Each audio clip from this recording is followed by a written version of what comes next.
কি কৰোঁ, ইমান গৰমত বজাৰ কৰি আহিছোঁ। আজি গণেশ চতুৰ্থী, তো বজাৰ কৰি আহিয়ে মোৰে আৰু কুকুৰ দুটাৰ স্থান একেই হৈছে, কাৰণ আমাৰ ঘৰত এচিটো বেয়া হৈছে। গতিকে আমি তিনিটাই কি কৰি আছোঁ চাওকচোন বন্ধুসকল। এটা মোৰ ওচৰত ইফালে ৰাইট চাইডে, এটা লেফ্ট চাইডে হৈ আছে।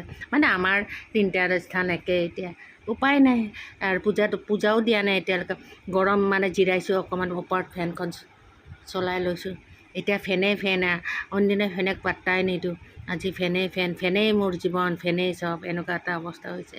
ইমান গৰম আজি, চবৰে চাৰিওফালে গৰমে চাগে নাজানো। আৰু মাজে মাজে ৰাতি বিয়লি বৰষুণো দিয়ে, কিন্তু বহুত গৰম বন্ধুসকল। আপোনালোকে ভাবিলোঁ এই সুযোগতে অলপমান কথা কওঁ, নহ'লে মোকতো আপুনি বিচনাতে আপোনালোকৰ অনবৰত দেখাই পাই থাকে। মোবাইল চুই থাকোঁ, মোবাইলত টিপি থাকোঁ, বিচনাখনত শুই শুই এচি চলাই। কি আৰামৰ জীৱন আজি বুজি পাইছোঁ, কিমান দুখৰ জীৱন।